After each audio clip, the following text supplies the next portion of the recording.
Good morning, students.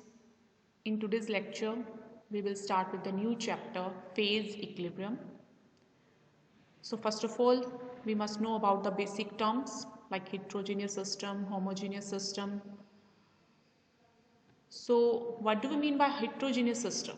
A heterogeneous system is defined as a system consisting of a number of phases in equilibrium. So the system, if it is consisting a number of phases, in that case the system will be a heterogeneous system. Whereas what is a homogeneous system? A homogeneous system is defined as a system which is consisting only of a single phase. Now, what is the phase rule? Phase rule deals with the study of this heterogeneous system in which there are a number of phases in equilibrium present.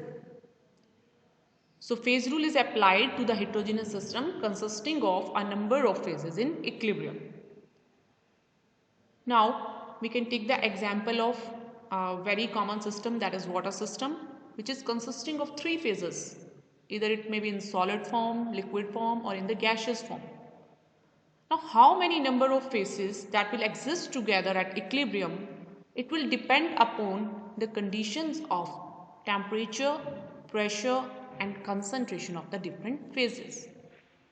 So this we all do in detail in the next slides. Now, what do we mean by phase rule?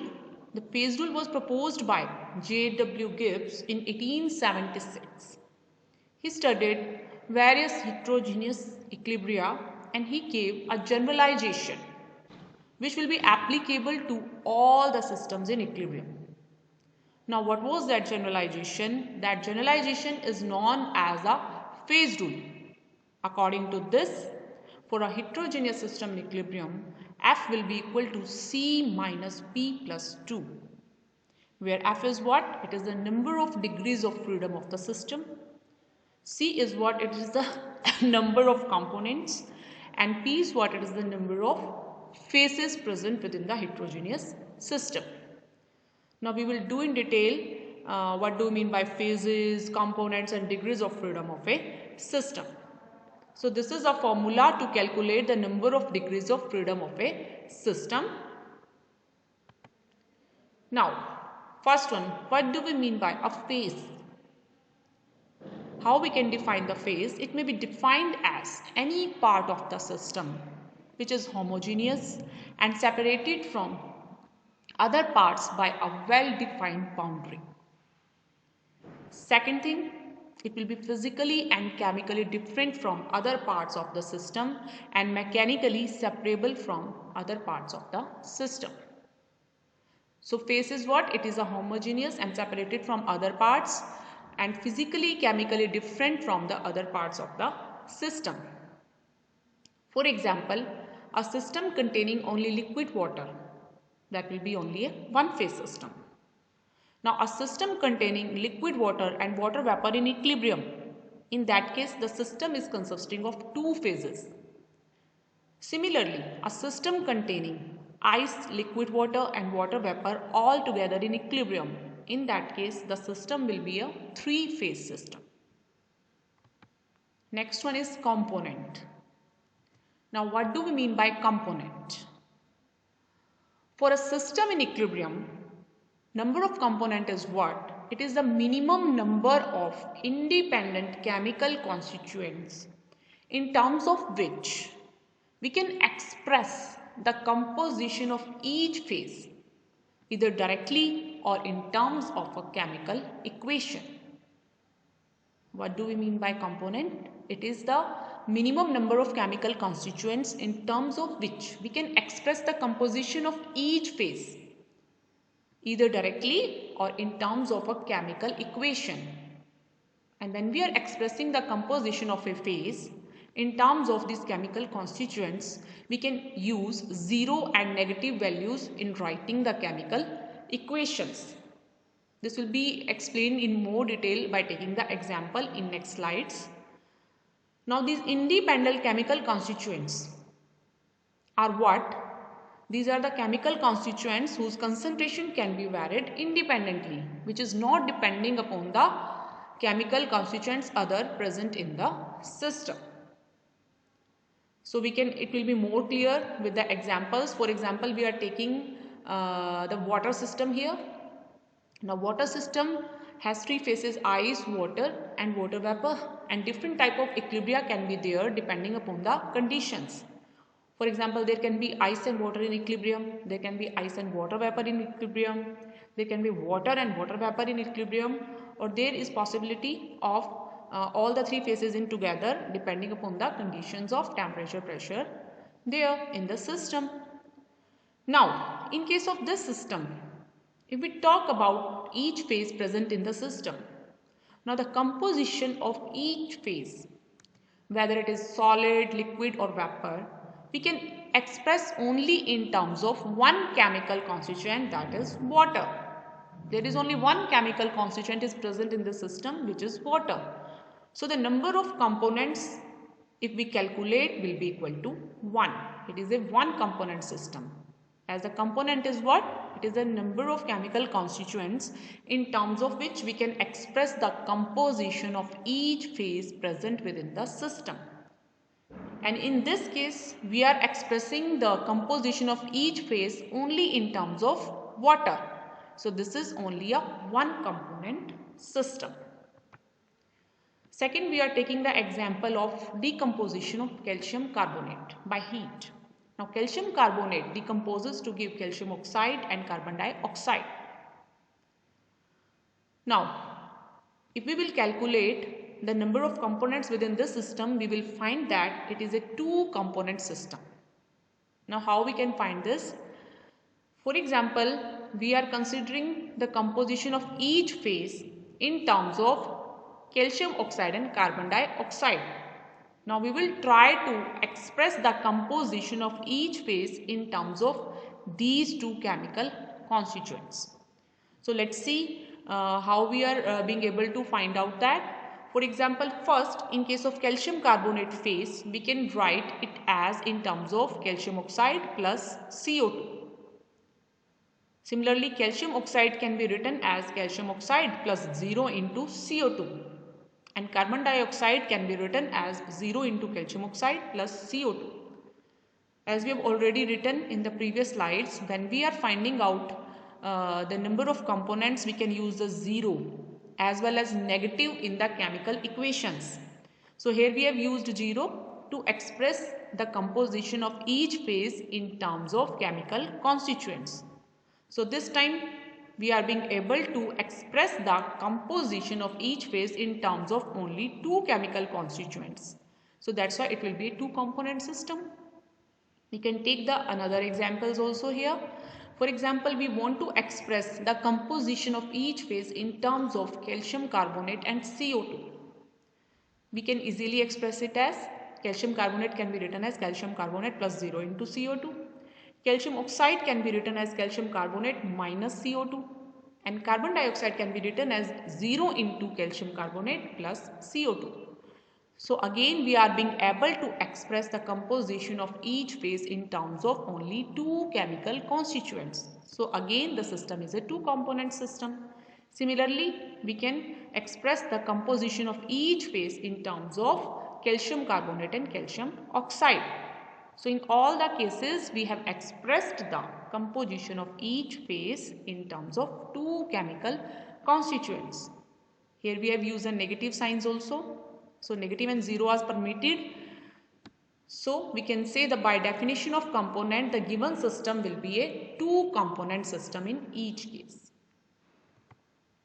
Now in general, if we want to give the general expression to calculate the number of components in a chemically reactive system involving ionic species, then what will be the formula? We will use this formula where C is what?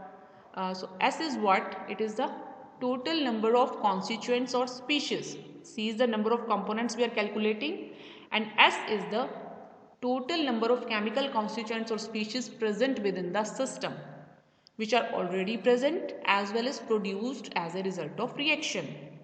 So what does it mean? Total number of chemical constituents present in the system which are either as reactant or as product minus number of equations representing equilibria between the constituents. So we will also find out how many number of equations are there who are representing equilibria between the constituents, minus number of restrictions for electrical neutrality.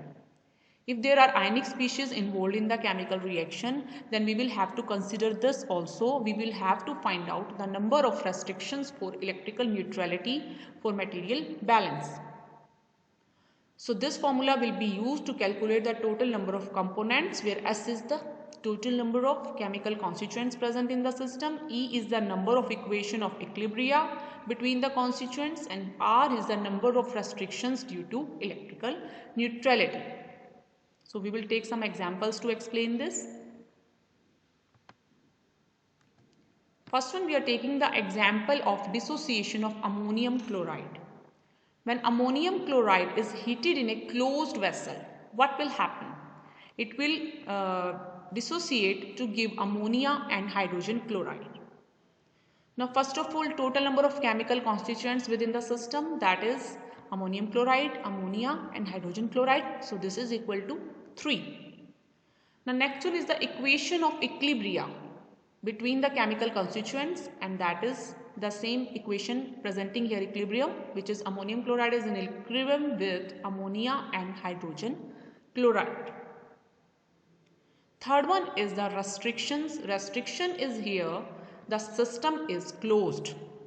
So the amount of ammonia produced will be equal to amount of hydrogen chloride, as both are present in same proportion in gaseous mixture. As per the chemical equation, they both are produced in same amount. So the pressure of ammonia will be equal to pressure of hydrogen chloride when the system is closed. When this ammonium chloride is heated in a closed vessel, one restriction will be there, that is pressure of ammonia is equal to pressure of hydrogen chloride. So substituting the various values in this expression, we will get the total number of components of the system, and that comes out to be 1 in this case. Now next one, when extra ammonia or hydrogen chloride is added to the system, or you can say when the system is open. Now in this case again the chemical constituents are same. So total S is equal to 3. And again the equilibrium equation is the same, that is ammonium chloride is in equilibrium with ammonia and hydrogen chloride. Now this time as a system is open, so there is no restriction on amount of ammonia and hydrogen chloride. So in this case restrictions are 0. So if we will calculate the total number of components in this case, we will get the total number of component is equal to 2. So dissociation of ammonium chloride is a one component system if the system is closed, as in the previous case. But if the system is open or extra ammonia or hydrogen chloride is added to the system, it becomes a two component system. So this is the way how we will calculate the total number of components present within a system. Now next we are taking the example of a system involving potassium chloride, sodium chloride and water. In this case ionic species are also involved. So how we will calculate the total number of components? Different cases may be there. First one is assuming no dissociation. In that case, the total number of chemical constituents present in the system, that is potassium chloride, sodium chloride and water. Now number of equilibrium, there is no equilibrium, so E is equal to 0. And number of restriction, there is no restriction, as they are no dissociating into the ions. There is no dissociation. So in this case, the total number of component will be equal to 3. Second case, when we are assuming complete dissociation, in that case, potassium chloride will dissociate into potassium ion, K plus and chloride ion. Similarly, sodium chloride will dissociate to sodium ion and chloride ion. Similarly, water dissociate to give H plus and hydroxyl ion. So in this case, total number of chemical species involved, that will be potassium chloride, K plus, chloride, sodium chloride, sodium plus and chloride are already we have taken in count. So we will not write it again. Now next one is water, which dissociate to hydrogen ions and hydroxyl ion. So total number of chemical constituent or species in this case is equal to 8. Now next one, number of equilibria between the constituents. That one is potassium chloride is in equilibrium with potassium ion plus chloride ion. Sodium chloride is in equilibrium with sodium plus and chloride ion. Similarly, water is in equilibrium with hydrogen ion and hydroxyl ion. So total 3 number of chemical equilibria involved among the constituents. Third one is the restriction, and restrictions are here for the ionic neutrality. Total number of positive ion must be equal to total number of negative ions produced. So one is for the electrical neutrality. Second thing, for dissociation of water, total number of hydrogen ion produced will be always equal to total number of hydroxyl ion. So there are total 2 restrictions. One is for the ionic electrical neutrality. Second one is for number of hydrogen ion produced is equal to number of hydroxyl ion. So total number of components in this case will be equal to 3. Again we are getting the 3 component system when there is complete dissociation. Now next one, if the salts potassium chloride and sodium chloride, they are taken in equal amounts, then what will happen? Complete dissociation is taking place, but in this case one restriction is there. The amount of potassium chloride is equal to amount of sodium chloride. So again in this case the total number of chemical constituents is same, which is equal to 8, and number of chemical equilibria is again same, that is equal to 3. And third one is the restriction. So in this case one restriction also has been added, that is of equal amount. So in this case one restriction will be the amount of sodium ion produced will be equal to amount of potassium ion produced. Other two restrictions are the same. One is for electrical neutrality and second is for a number of hydrogen ion produced is equal to number of hydroxyl ion. So overall in this case total number of component of the system will be equal to 2 component system. So if we see overall, first one is assuming no dissociation and assuming complete dissociation, the total number of components are same. But if we are restricting that amount of potassium chloride and sodium chloride is same, then the system becomes a 2 component system. So this is all about the components. In the next lecture we will continue with the degrees of freedom. What do we mean by degrees of freedom?